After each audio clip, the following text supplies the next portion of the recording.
Bonjour, bienvenue à cette visio webconférence sur l'orientation. Cette visio, cette soirée est organisée par l'Appel du Rhône en lien avec la direction de l'enseignement catholique du diocèse de Lyon. Et pour vous parler d'orientation, des filières post-troisième et des choix de spécialité au lycée, nous avons deux invités qui vont se présenter. Et nous avons pour l'Appel du Rhône Baptiste Gott, qui voilà, est salarié à l'Appel du Rhône et qui a préparé avec nos deux intervenants cette soirée pour vous ce soir. Donc, messieurs, dames, je vous laisse présenter et après on démarre. Oui. Je commence, Isabelle, du coup. Allez, vas-y Allez, Stéphane, présente-toi. très, très rapidement. Donc, Stéphane Gendron, je suis à la direction du lycée Lamache, Lyon 8e. Le lycée Lamache est un lycée qui fait de la voie professionnelle et de la voie technologique. Donc, je vais être chargé de vous parler de ces deux voies en premier. Comme Madame Claire qui va se présenter ensuite, je suis également membre du CEP, vous avez mis le logo, conseiller éducatif et pédagogique du diocèse de Lyon, qui est piloté par Jean Brun, adjoint du directeur diocésain, et qui s'interroge sur toutes les questions, comme son nom l'indique, éducatives et pédagogiques qui saisissent l'éducation nationale. Voilà. Voilà. Bonsoir, je suis donc Isabelle Claire. Je suis directrice du lycée général Notre-Dame à Charlieu, dans le nord de la Loire. Donc effectivement, nous ne sommes qu'un lycée général et c'est pourquoi je me chargerai de la présentation de cette voie-là et de la présentation ensuite des différentes spécialités. Voilà. C'est parti. Allez, c'est parti. Allez, ben, c'est parti. Alors, première diapo, si vous voulez bien. Première diapo, c'est pour situer un petit peu l'ensemble. Donc, on a mis deux diapos. J'ai mis deux diapos qui se ressemblent un petit peu l'une après l'autre. La première, c'est pour resituer un petit peu l'ensemble. Donc, après la classe de troisième, on a deux grandes options en fait. On voit apparaître sur la diapo trois éléments qui correspondent aux trois voies possibles en France, la voie professionnelle, la voie générale et la voie technologique. Première chose dont il faut avoir conscience, c'est que le choix entre voie générale et technologique s'effectue après une classe commune de seconde générale et technologique. Donc un premier point important. Et en fait, on diffère un petit peu le choix d'orientation quand on rentre en seconde générale et technologique. Quand on choisit la voie professionnelle, on va pouvoir préparer deux diplômes, dont je vais parler un petit peu plus après, soit un certificat d'aptitude professionnelle, soit un baccalauréat professionnel, avec des durées qui sont variables. Par contre, idée importante à avoir en tête, c'est que ce choix s'effectue directement après la troisième. Alors, ce qu'on voit sur cette diapo, c'est qu'il y a des flèches qui vont d'une voie à l'autre, du CAP au bac pro. Il faut savoir qu'effectivement, des passerelles sont possibles.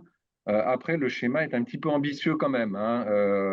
Par exemple, une passerelle de la première professionnelle à la première générale, de mon point de vue, c'est assez compliqué, voire impossible. Par contre, de deuxième année de CAP à première professionnelle, c'est très, très fréquent. C'est des choses qu'on voit assez fréquemment. De première professionnelle à première technologique et inversement, c'est des choses qui sont possibles. Après, on est vraiment sur des choses qui vont être regardées au cas par cas. Voilà. Ensuite, deuxième diapo suivante. Donc, c'est un petit peu la même chose. On voit plus nettement qu'effectivement, le choix entre la voie générale et la voie technologique s'effectue après la seconde, sur cette diapo-là. Ce que je voulais surtout mettre en perspective ici, c'est le fait que les objectifs sont un petit peu différents. Donc, sur la voie générale et technologique, on est clairement sur un objectif de poursuite d'études, avec des études qui vont être plus ou moins longues en fonction des choix qu'on va faire. Alors que sur la voie professionnelle, le diplôme du CAP a clairement un objectif d'insertion professionnelle. Voilà, on va travailler après un CAP. Et sur la voie professionnelle, on a ce double objectif, soit aller effectivement dans la vie active, l'insertion professionnelle, ou ce que font de plus en plus de titulaires du baccalauréat, possibilité de poursuivre sur des études courtes, donc des brevets de technicien supérieur, les choix sont assez limités. Limités au BTS après un bac pro essentiellement. Après, il faut quand même aussi avoir à l'esprit que après un BTS, on peut aller sur une licence professionnelle, donc aller sur des cursus en bac plus 3 et également poursuivre ensuite en fonction de comment ça se passe, raccrocher des masters. Voilà, c'est pas des voies qui sont des voies de garage. Hein, aujourd'hui, c'est d'autres voies d'excellence, d'autres voies. Mais très clairement, après un bac pro, on ne va pas sur un IUT, on va difficilement à la faculté, on va essentiellement sur un BTS. Voilà, pour ce panorama d'ensemble qui permet de situer les éléments au début. Je vous propose maintenant de passer à la diapo suivante.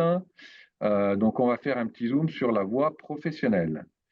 Alors, quel profil d'élèves on accueille sur la voie professionnelle? C'est généralement, très souvent, des élèves qui ont besoin d'être un peu plus actifs, qui ont besoin de donner du sens aux apprentissages, avec un schéma de collège qui est très axé sur la formation, sur les formations académiques, disciplinaires, classiques. Là, on va voir que le contenu de formation en voie professionnelle est assez différent, donne pas mal de choses qui sont assez concrètes, hein, puisqu'on est aussi dans l'apprentissage d'un métier.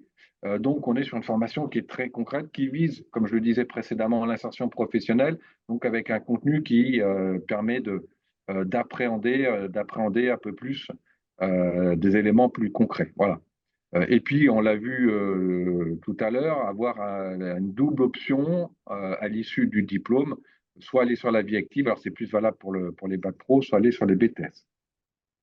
Voilà, profil d'élève. Diapo suivante. Donc aujourd'hui, on entend beaucoup parler dans les médias. Le lycée professionnel, on peut suivre le diplôme du CAP ou du bac pro, soit en voie scolaire, soit en apprentissage. Alors, étant entendu quand même que l'apprentissage, c'est uniquement possible à partir de la classe de première professionnelle, hein, on ne fait pas d'apprentissage en second pro, ou très peu.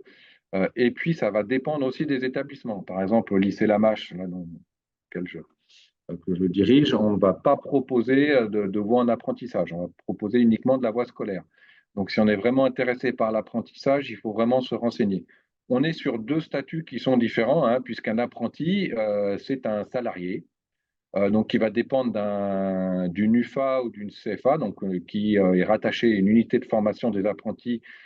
Cette UFA dépend de toute façon d'un CFA, un centre de formation des apprentis. Et donc, l'élève, l'étudiant est sous statut apprenti, donc va passer selon des rythmes qui vont varier en fonction des CFA, va passer une partie de son temps à l'école et une partie de son temps dans l'entreprise. Voilà. Alors, quoi qu'il en soit, même sur la voie scolaire, on a de nombreuses périodes de formation au milieu professionnel.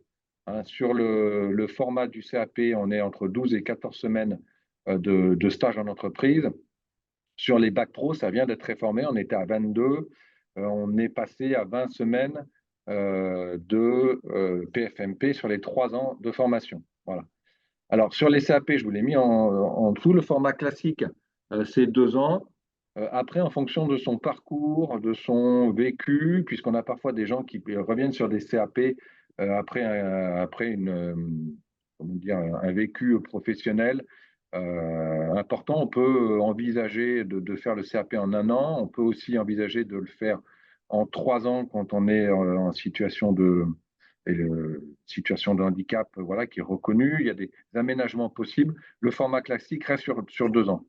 Le bac professionnel, c'est automatiquement 3 ans. Voilà. Donc le CAP, comme je disais, c'est une voie qui vise l'insertion professionnelle. Donc on est sur quelque chose qui est très très spécialisé. Il y a à peu près 200 CAP qui correspondent à tout un tas de métiers. Donc effectivement, quand on part sur un CAP, il faut avoir une idée assez précise de ce qu'on veut faire. Le bac pro aujourd'hui, c'est 14 familles de métiers. J'y reviendrai un petit peu après. Pour environ 100 spécialités. Voilà, on est sur quelque chose quand même qui est assez précis, puisque ça permet l'insertion professionnelle. L'idée des familles de métiers, qui est liée à une réforme assez récente de la voie professionnelle, c'est de ne pas enfermer, entre guillemets, les élèves tout de suite en seconde pro. Et les élèves qui rentrent en seconde pro donc, peuvent bifurquer à l'issue de la classe de seconde pro sur l'ensemble des premières qui sont rattachées à la famille de métiers. Alors ça, c'est pour la théorie. On va voir un petit peu après que dans la pratique, ce n'est pas évident, malheureusement, puisque, diapo suivante, je pense que je l'ai mis après. Non, alors je peux rester sur les généralités. On reviendra un petit peu, un petit peu plus loin sur les familles de métiers pour voir que cette idée est assez intéressante au départ. Malheureusement, on verra que c'est un petit peu compliqué. Alors, parmi les nouveautés de cette rentrée, hein, c'est tout récent, la gratification des PFMP. Donc, chaque stage effectué par les élèves amène une rémunération.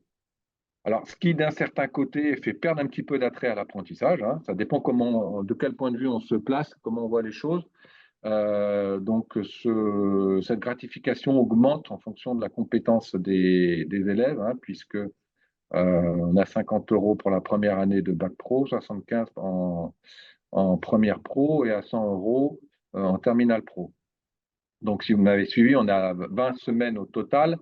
La répartition dépend un petit peu des établissements, mais on peut effectivement avoir une gratification qui est assez intéressante sur l'ensemble des 3 ans. Un petit point que je voulais faire, parce que ce sera abordé aussi sur les autres voies, mais c'est valable aussi maintenant avec la voie générale et la voie technologique, hein, la validation du diplôme. On a des épreuves ponctuelles, c'est-à-dire des épreuves qui vont être passées à la fin des 3 ans de formation au mois de mai, au mois de juin, donc en terminale, mais on a beaucoup d'épreuves qui sont validées en contrôle en cours de formation, c'est-à-dire des épreuves qui sont passées au fil de l'eau. Voilà, je vous propose de passer à la diapo suivante. Regarde, il faut que je regarde un petit peu mon timing. Voilà. Alors, 2 exemples de famille des métiers. Les métiers de la construction durable, du bâtiment et des travaux publics. Voilà. Donc, quand on est inscrit en seconde pro, donc on est dans le domaine industriel. Je vous ai mis en bleu, par exemple, quelque chose qu'on fait au lycée Lamache. Mais par exemple, si vous inscrivez au lycée Lamache, on fait un bac pro BM, un ouvrage du bâtiment métallerie. Par contre, dans la théorie, on peut, à l'issue de cette année de seconde pro, bifurquer sur l'ensemble des autres bacs pro que vous voyez indiqués là dans la famille. Mais malheureusement, par exemple, au lycée Lamache, on ne les a pas, ces autres bacs pro. Donc, effectivement, il faut changer d'établissement si on souhaite poursuivre dans un autre de ces bacs pro. Donc, voilà. Et malheureusement, peu d'établissements, que ce soit des établissements d'ailleurs privés sous contrat ou publics, disposent de l'ensemble des bacs pro d'une même famille. Bon, voilà. Donc ça, c'est intéressant dans l'idée, mais ça reste un peu compliqué dans la pratique. Je vous propose de passer à la diapo suivante. Alors, j'avais rajouté une petite diapo, mais bon, vous ne la voyez pas, mais sur le tertiaire. Les familles de métiers dans le tertiaire, mais c'est exactement le même schéma en fait. Hein. On retrouve malheureusement pas tous les bacs pro de partout. Voilà. Alors, que fait-on en bac professionnel ou sur du CAP? On est un petit peu sur le même schéma. Je vous ai mis les 3 blocs qui sont intéressants. L'enseignement général, alors attention, ce n'est pas parce qu'on vient sur la voie professionnelle qu'on ne fait plus d'enseignement général.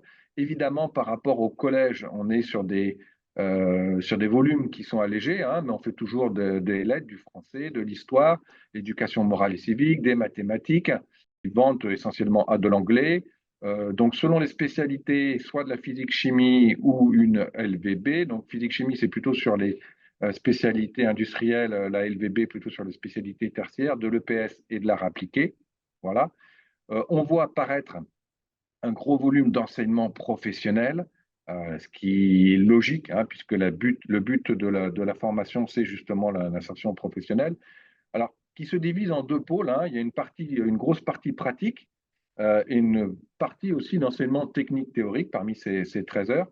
Et puis, on va découvrir des nouvelles matières qui sont liées à la voie professionnelle, hein, la prévention santé-environnement, et des matières alors, qui sont en cours d'évolution, qui sont apparues avec la réforme de la voie professionnelle, hein, la co-intervention, le projet, l'idée qu'on essaye de donner du sens à l'enseignement général en faisant travailler ensemble un prof d'enseignement général, donc en mathématiques, et un prof technique. Voilà, c'est l'idée de la co-intervention.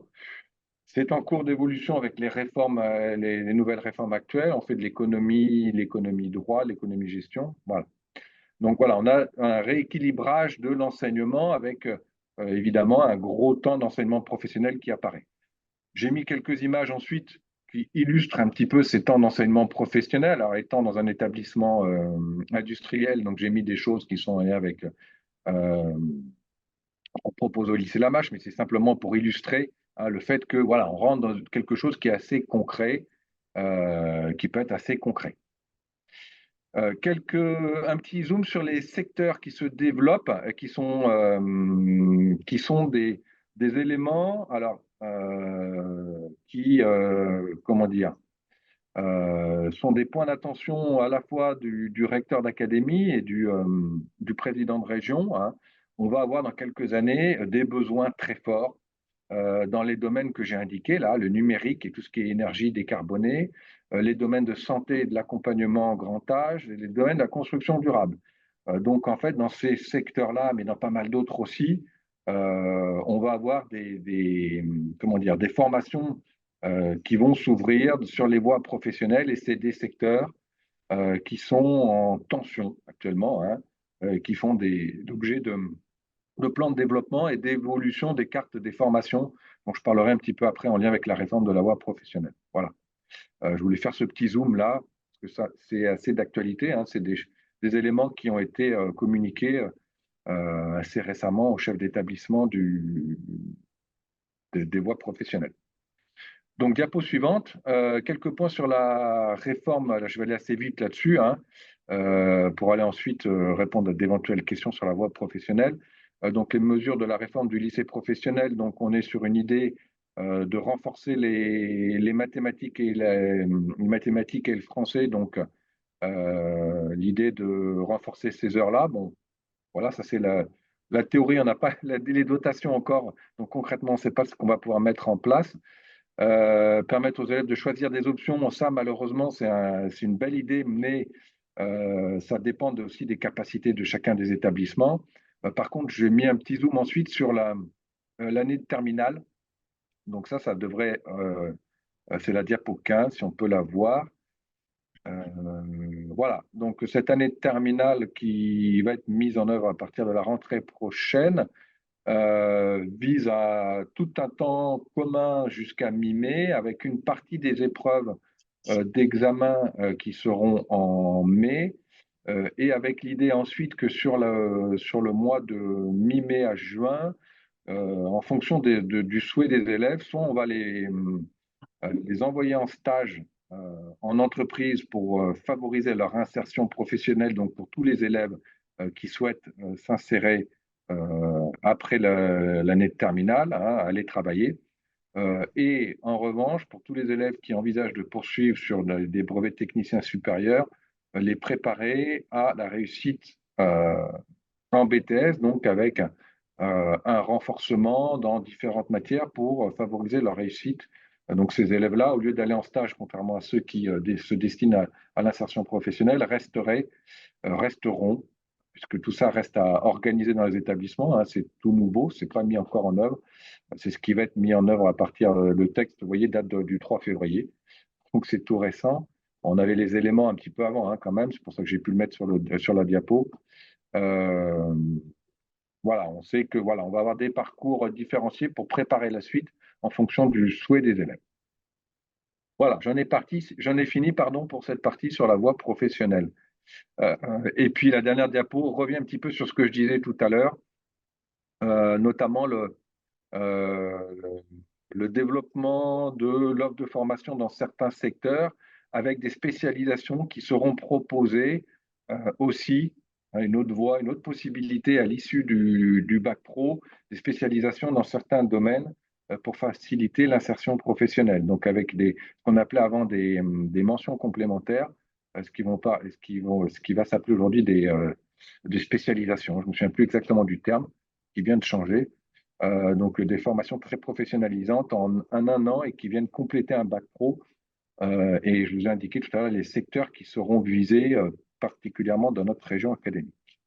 Allez, voie technologique. Alors, donc on revient un petit peu au départ. Donc, premier point important, hein, l'accès à une voie technologique, ça passe par une seconde générale et technologique. Alors, le schéma laisse entendre qu'on retrouve ça uniquement dans les lycées généraux. Alors, c'est vrai que la plupart des lycées sont soit lycées professionnels, soit lycées général et technologique. Après, l'exemple de la mâche dans lequel je suis montre aussi qu'il y a d'autres options, hein. On peut avoir des lycées qui proposent à la fois de la voie professionnelle et de la voie technologique. Pour autant, aujourd'hui, le fonctionnement d'une voie technologique est assez proche de celui d'une voie générale. C'est ce qu'on va voir après. Et la finalité est un petit peu la même aussi, hein, à savoir que ce soit voie générale ou voie technologique, l'objectif, c'est la poursuite d'études, hein. On oublie l'insertion professionnelle. Alors, le schéma indique études supérieures, bac plus 2, bac plus 3, voie générale, bac plus 4, bac plus 5. Bon, c'est peut-être à nuancer aujourd'hui, hein, puisque l'enseignement supérieur permet aussi de nombreuses passerelles. Et moi, je vois pour le bac technologique qu'on propose au lycée Lamache, le STI 2D, il y a beaucoup d'élèves qui partent sur l'idée du bac plus 3 aujourd'hui et qui, au final, font du bac plus 5, voire plus. Voilà. Bon. Alors, diapo suivante. Profil d'élève, c'est intéressant à voir. La voie technologique, donc on choisit après la seconde générale et technologique, c'est qu'on a envie de travailler, d'apprendre un petit peu différemment. Je dirais que c'est principalement ça qu'il faut avoir en tête. Il faut le penser au regard de la voie générale, hein. Alors, on a déjà des attirances pour certaines matières ou des prédilections dans certaines matières, hein. Par exemple, les filières STI2D ou STL sont des filières plutôt scientifiques. La filière STMG, pour avoir écouté plusieurs fois mes collègues en parler, on va être plutôt intéressé par le français et l'économie ou avoir des appétences dans ces domaines. Voilà. Ensuite, on va avoir des modalités de fonctionnement sur une partie des enseignements qui sont un petit peu différents. Beaucoup de travaux pratiques, beaucoup de travail sous mode projet. Et puis, alors, le choix d'une filière technologique, c'est le choix d'un grand domaine dans lequel on se voit travailler plus tard sans nécessairement avoir l'idée d'un métier précisément. Voilà, on va le voir ensuite. Euh, voilà, on voyait tout à l'heure bac professionnel, hein, environ 100 spécialités. Donc, forcément, la formation est assez pointue. Les voies technologiques, ce n'est pas du tout le cas. Par contre, on est sur des grands champs. C'est ce qu'on peut voir sur la diapo suivante. Voilà. Donc, c'est quoi ces grands champs? C'est tout le champ du management et de la gestion qui correspond au bac STMG. Le STI2D, sciences et technologies de l'industrie et du développement durable. Donc, on est sur la conception d'objets, les énergies, le bâtiment, donc l'informatique aussi. Donc, on est sur tous ces champs-là. Ça reste très, très vaste, mais c'est des domaines assez identifiés. Le bac STL, je connais assez peu, mais tout ce qui est sciences de technologie, laboratoire, je crois qu'il y a pas mal de chimie. ST2S, on est surtout les champs de la santé et du social. ST2A, design et art appliqué. Alors, c'est assez peu répandu, hein, ce bac-là. Voilà, on choisit des grands domaines pour lesquels on a des attirances avec l'idée qu'on va faire le choix quand même du métier, un petit peu comme sur la voie générale en post-bac. Voilà, il existe aussi d'autres voies que je vous ai mis ensuite. Alors, le bac STAV, sciences et technologies de l'agronomie et du vivant, qui se fait dans des lycées agricoles, donc c'est un petit peu spécifique. Et les deux autres bacs qui sont très spécifiques aussi. Je ne sais pas qui fait du TMD, par exemple, technique de musique et de la danse. Par contre, le STHR, sciences et technologies de l'hôtellerie et de la restauration, c'est assez spécifique aussi. Il y a un lycée, hein, le lycée Jeanne de France, qui est à Vèze. Je fais un peu de pub pour mon collègue, hein, qui, alors lui, fait un petit peu comme le lycée Lamache, mais dans des domaines très différents, fait de la voie professionnelle et de la voie technologique dans tout ce qui est hôtellerie, restauration. Voilà. Et donc, c'est un bac un petit peu spécifique. Donc, vous voyez, on est quand même sur 7 champs qui sont, alors ces trois derniers-là sont très spécifiques, les autres sont quand même assez larges, et on voit quand même on embrasse quand même des domaines qui permettent de découvrir des différents métiers qui sont en lien avec des domaines, et ça reste quand même assez vaste. Alors, diapo suivante. Alors, on est sur 3 pôles, hein. De l'enseignement général qui garde un poids assez important, hein.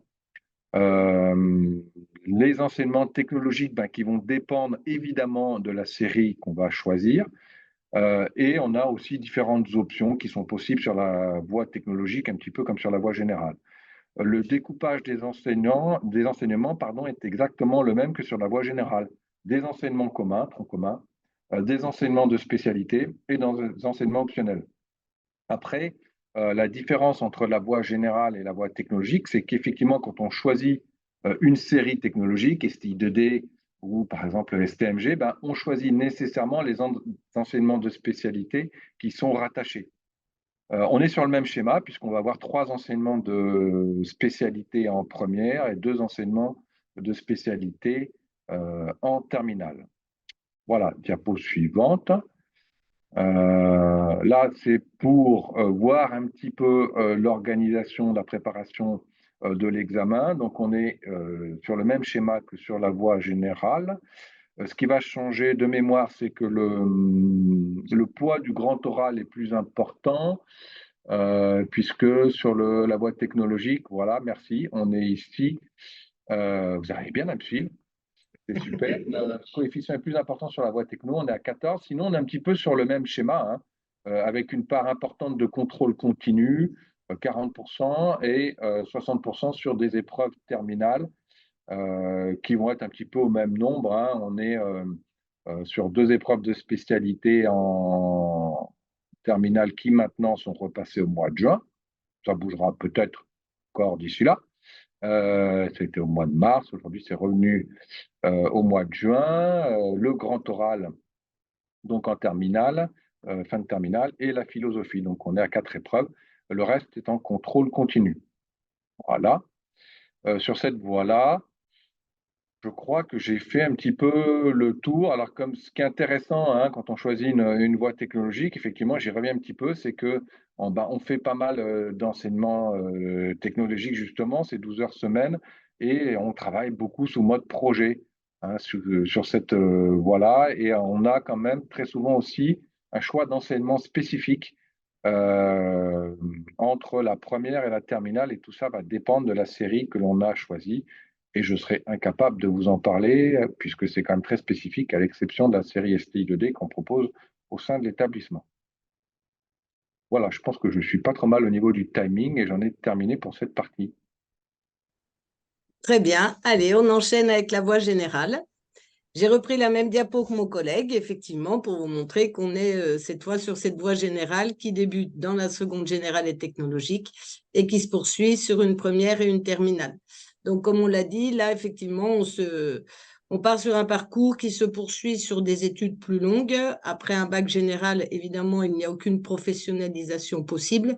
Donc, on se doit de poursuivre sur des études qui peuvent être bac plus 4 à bac plus 5. Voilà. Les profils d'élèves, je n'ai pas prévu de diapositive dessus.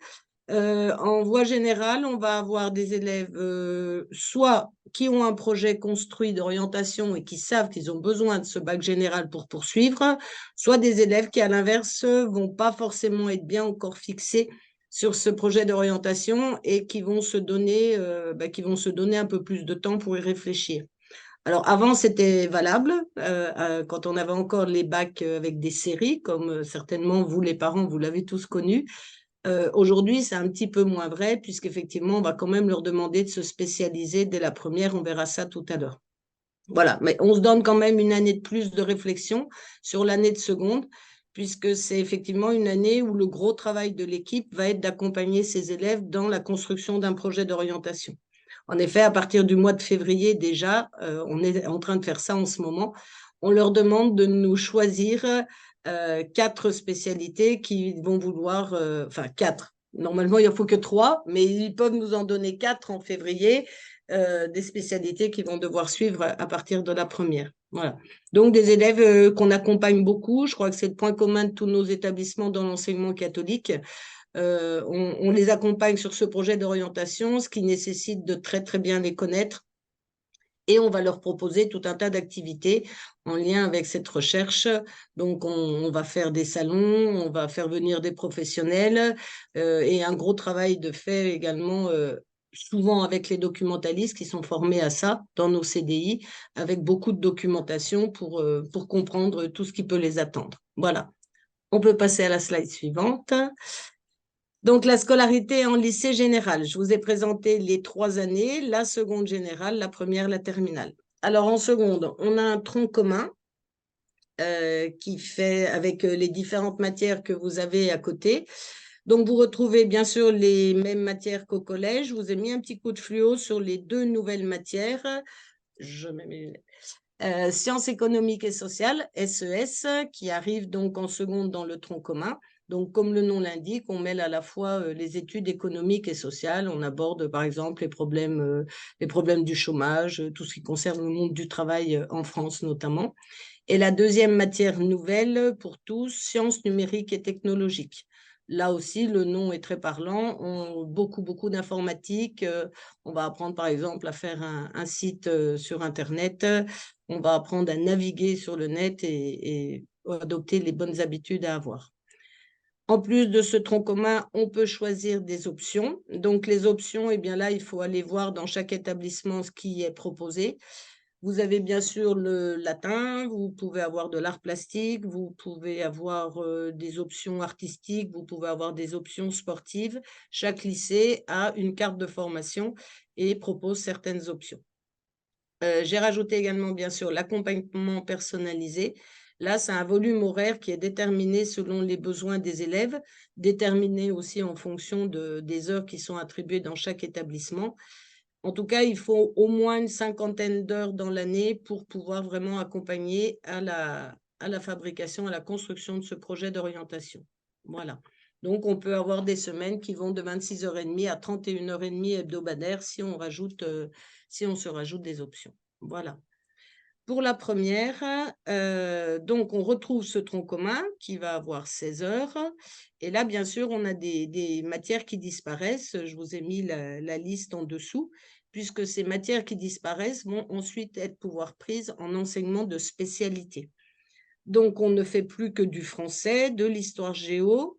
Les langues étrangères qui s'appellent LV1 et LV2 au collège deviennent LVA et LVB en lycée. 4h30 en première et 4h en terminale. C'est un horaire global et là aussi, c'est chaque établissement qui décide de répartir les heures comme il le souhaite. En général, en première, on met 2h30 sur la première langue vivante et on met que 2 heures sur la deuxième langue vivante. Et en terminale, puisqu'il n'y a plus que 4 heures, on met 2 heures sur chacune d'elles. Un enseignement nouveau, l'enseignement scientifique, qui dure 2 heures par semaine. Cet enseignement scientifique, il est mené à la fois par un prof d'SVT et par un prof de sciences physiques. Chacun d'eux fait 1 heure, puisque c'est effectivement, ce sont ces 2 matières-là que l'on va retrouver derrière cette appellation. On a évidemment toujours de l'EPS, de l'EMC et des mathématiques, mais seulement pour ceux qui ne l'ont pas déjà pris en spécialité. Ça, c'est la nouveauté de cette rentrée. Jusqu'à cette année, les mathématiques avaient complètement disparu du tronc commun. Ça paraissait étonnant pour pas mal de gens, et en premier par les profs de maths, bien sûr. Donc, je pense que le message avait été entendu et on nous a remis des maths pour 1h30 par semaine. Ces mathématiques vont travailler en lien avec l'enseignement scientifique. D'ailleurs, sur les bulletins, les élèves n'ont qu'une ligne et toutes les notes obtenues dans l'enseignement scientifique et en mathématiques sont globalisées dans une moyenne. Donc, ces mathématiques-là, je répète, elles sont obligatoires uniquement pour les élèves qui n'ont pas pris mathématiques en enseignement de spécialité. Donc, tronc commun, plus 3 spécialités. Alors, on y reviendra un petit peu plus en détail après. Les enseignements de spécialité, c'est ce qui a modifié le bac, les séries que vous avez pu connaître. Et donc, les élèves vont devoir se spécialiser. Et là, on a un bac à la carte. Voilà. Je présente toute la slide et on revient là-dessus après. On rajoute également des options si on le souhaite, toujours les mêmes que celles qu'on avait en seconde. Et en terminale, les horaires sont approximativement les mêmes. On a perdu une demi-heure en langue, hein, vous l'avez vu. On garde toutes les autres matières et on a toujours nos spécialités, sauf qu'il n'y en a plus que 2, mais pour le même total de 12 heures. Voilà. Donc, un tronc commun, et des spécialités qu'on se rajoute. Et ça, c'est la grosse difficulté du bac général qu'on va voir donc tout de suite après. Donc, en seconde, les choix de parcours. Au deuxième trimestre, je vous le disais, à partir du mois de février, on commence à dire à nos élèves, bon voilà, il faut réfléchir aux spécialités que tu vas prendre à partir de l'année prochaine. Donc, grâce à ce bon accompagnement, ils ont des réponses à cette question. Ils expriment leur souhait d'enseignement de spécialité et le conseil de classe du deuxième trimestre va émettre des recommandations d'orientation. Je vais insister là-dessus, le choix des spécialités, il est vraiment celui de l'élève et de la famille. Nous, enseignants, nous, conseils de classe, nous ne faisons que des conseils et des recommandations, mais au final, ce sont bien les familles et l'enfant qui choisissent. Au troisième trimestre, ces choix d'orientation doivent se finaliser et il faut que l'enfant soit capable de dire quels sont les 3 enseignements de spécialité qu'il choisit pour la classe de première. On peut changer, voilà. Donc, construire le projet d'orientation, je vous l'ai dit dès le début, c'est vraiment le gros travail de l'année de seconde. Alors, pas pour tous, hein, puisqu'il y en a qui ont la chance d'avoir quasiment des certitudes sur ce projet. Donc, pour ces enfants-là, c'est très simple. Pour d'autres, c'est beaucoup plus compliqué et ils sont souvent très nombreux. Donc, dès le début de l'année, on va commencer à construire ce projet. On va d'abord réfléchir à quelles sont mes compétences, quels sont mes talents, quelles sont mes capacités, qu'est-ce que j'aime, qu'est-ce que je n'aime pas. On va participer à tout ce qui est proposé dans nos régions. Donc, on a tous dans nos villes à proximité des salons qui sont préparés, auxquels on peut emmener nos élèves. Et puis, on va donc fournir à nos élèves, je vous disais, souvent dans nos centres de documentation, tout un tas de documentations qui sont mises en ligne sur les plateformes de l'ONICEP en particulier. Alors là, on peut changer. Voilà. Le conseil que l'on donne à nos élèves, et je vous le partage ce soir, c'est d'aller tout de suite sur Parcoursup.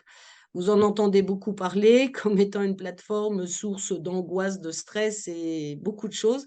Et en fait, c'est une mine d'informations. Donc, je vous ai fait des captures d'écran, même en seconde. Je pense que c'est une bonne idée d'y aller. Comme ça, on se familiarise avec tout ça. Donc, Parcoursup, des conseils pour chercher une formation. Et là, vous voyez un onglet en haut, le deuxième, la carte des formations. Voilà.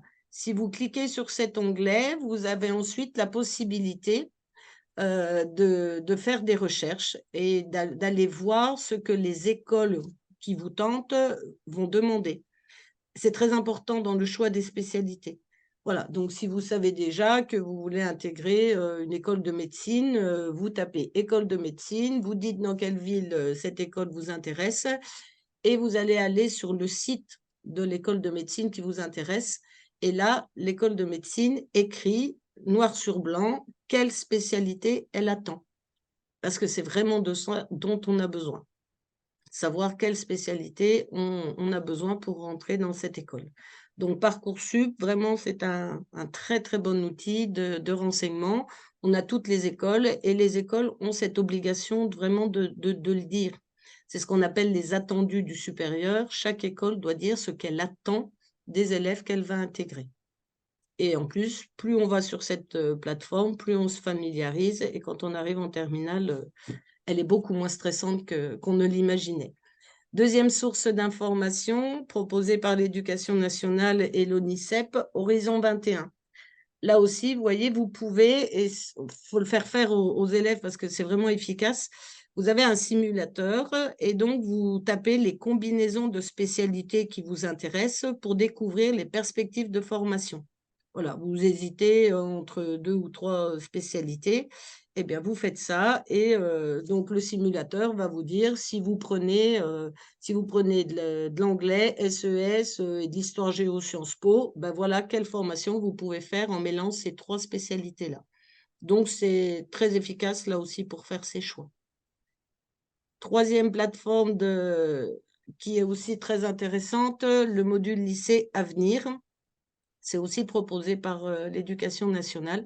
Et là aussi, vous construisez vos projets, même chose. Qu'est-ce que j'aime pas, qu'est-ce que je sais faire, voilà, dans quel domaine je suis compétent. Et ce logiciel va vous permettre d'avoir des propositions de spécialités qui conviennent à votre profil. je vous partage tout ça parce qu'il faut que vous compreniez, pour vous les parents, et transmettez-le bien à vos enfants, qu'on a quand même aujourd'hui beaucoup d'outils pour nous aider dans la construction de ces projets d'orientation. Voilà. Et petit à petit, vous allez voir que ce projet, bah, il va finir par se construire inévitablement parce qu'on a vraiment des outils très performants. Voilà. Alors, slide suivante. L'importance du choix des enseignements de spécialité. Je ne les développe pas, hein, puisque c'est la deuxième partie de cette visio. Choisir des enseignements de spécialité, 2 axes de réflexion. Qu'est-ce que j'aime? Très important, puisque vous l'avez vu, les spécialités, ça va faire un volume horaire de 12 heures par semaine. Donc, l'idée, c'est de prendre des matières dans lesquelles on a plaisir à apprendre. Donc, voilà, très important. Deuxième axe de réflexion, quelles sont mes compétences? Ces spécialités, c'est ce que vous avez là sous les yeux, elles ont un très gros coef, puisque chacune d'elles est coefficient 16. Si vous rajoutez à ça les coefficients 10 du grand oral en terminale, vous obtenez donc un total de 52 sur 100. Donc, vous comprenez vite qu'aujourd'hui, avoir son bac, bah, c'est grâce aux enseignements de spécialité. Donc, effectivement, ça met un peu de pression, il ne faut pas se tromper. Donc, si je réfléchis bien à qu'est-ce que j'aime, quelles sont mes compétences, on va partir sur des spécialités où on va être très performant. Voilà. Axe de réflexion, on peut changer, oui. Axe de réflexion aussi, bien sûr, c'est de quoi je vais avoir besoin, hein, pour poursuivre mes études. Alors, on y vient. Quels sont ces enseignements de spécialité? Je répète, hein, je ne les développe pas maintenant. On a pratiquement tous dans nos lycées ce qu'on va appeler les spécialités courantes. Donc, vous retrouvez les matières que vous connaissez déjà puisqu'elles sont pratiquées depuis le collège, les mathématiques, la physique-chimie et les SVT. Ensuite, on retrouve sciences économiques et sociales que les élèves découvrent dès la seconde. Et ensuite, des domaines vraiment nouveaux, histoire-géographie, géopolitique et sciences politiques, humanité, littérature et philosophie, langue, littérature et culture étrangère. Ce n'est pas précisé ici, mais vous les trouvez dans toutes les langues, enfin les plus courantes. Vous avez cette spécialité-là, vous pouvez l'apprendre en anglais, en espagnol, en italien et en allemand, ou dans des langues régionales pour ceux qui en ont. Voilà, donc ça, c'est des spécialités que vous allez pouvoir trouver dans, je ne pense pas trop m'avancer en disant dans tous les lycées. Ensuite, vous avez des spécialités plus rares, et c'est là que vous avez un petit travail de recherche à faire, parce que si l'une d'elles vous intéresse, il faut aller trouver le lycée qui va vous la présenter. Donc, numérique et sciences de l'informatique, ça, ce sont des élèves qui vont faire de la programmation tout le temps. Sciences de l'ingénieur, littérature, langue et culture de l'Antiquité, que vous pouvez faire en grec et en latin. Toutes les spécialités liées au monde des arts, l'art plastique, musique, théâtre, cinéma, danse, histoire des arts. Donc là, on est vraiment sur des spécialités très, très rares. Et biologie et écologie que vous ne pouvez trouver que dans des lycées agricoles, pas dans les lycées de l'éducation nationale. Voilà, on peut continuer. Alors, les nouveautés cette année, je vous l'ai dit, on a le retour des maths, donc 1h30 par semaine pour les élèves qui n'ont pas choisi la spécialité mathématique. Des enseignements optionnels pour renforcer ses connaissances. Donc, on peut choisir des options dans le monde de l'art, dans le monde de la langue et de la culture de l'Antiquité. Alors ça, ce n'est pas la même chose que la spécialité, hein, on retrouve ça plusieurs fois, mais c'est vraiment là, on est sur les options. Et en terminale, autre option, les mathématiques expertes. Alors ça, c'est pour ceux qui aiment vraiment les mathématiques, ceux qui font déjà la spécialité mathématique. Donc, quand on est en en terminale, pardon, on fait déjà 6 heures de spécialité de mathématiques. Si on prend maths experte, on monte la semaine à 9 heures de maths. Sinon, pour ceux qui n'ont pas la spécialité mathématique, mais qui ont quand même besoin de continuer d'en faire, on a l'option mathématiques complémentaires. Voilà. Et depuis 2022, c'est rajouté une option qui s'appelle droit et grands enjeux du monde contemporain. Voilà. Alors, tout ça, je répète, vous ne le trouvez pas dans tous les lycées.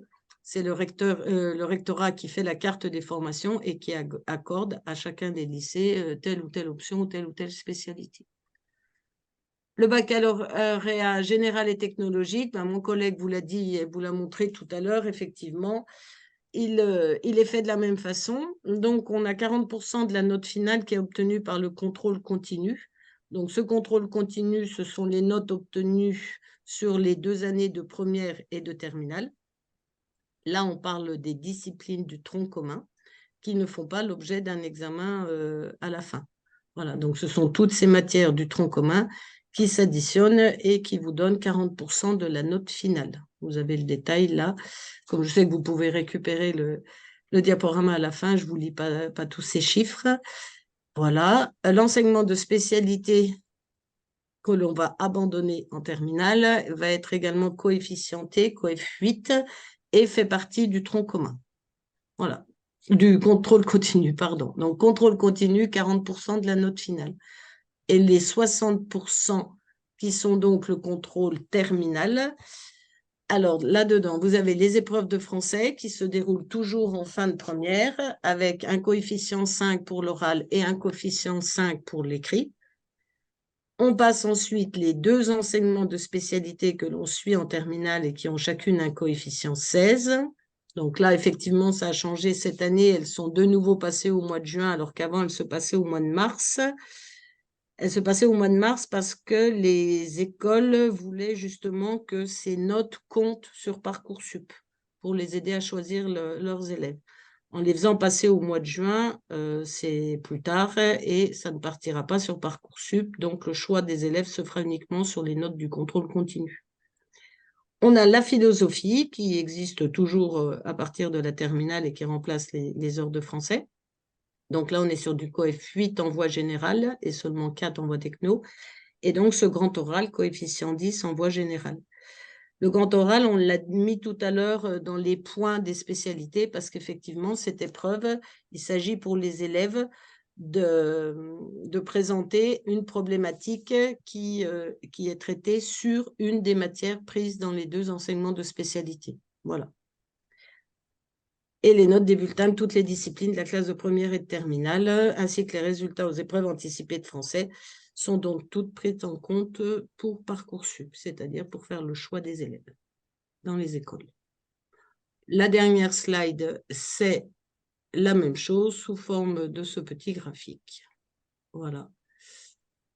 Donc, contrôle continu de plus en plus important. L'idée, c'est vraiment de motiver les élèves à travailler sur les 2 années et de valoriser ce travail régulier et continu qui se fait. Un examen, on le sait, ça peut être un petit peu aléatoire et il suffit de ne pas être bien ce jour-là et la note obtenue ne représente pas le niveau de l'élève. Mais là, au moins, le contrôle continu peut rattraper tout ça. Voilà. Alors, il y a quelques questions. Allons-y. Alors, peut-être que vous allez y arriver tout à l'heure. Qu'est-ce que science de l'ingénieur exactement?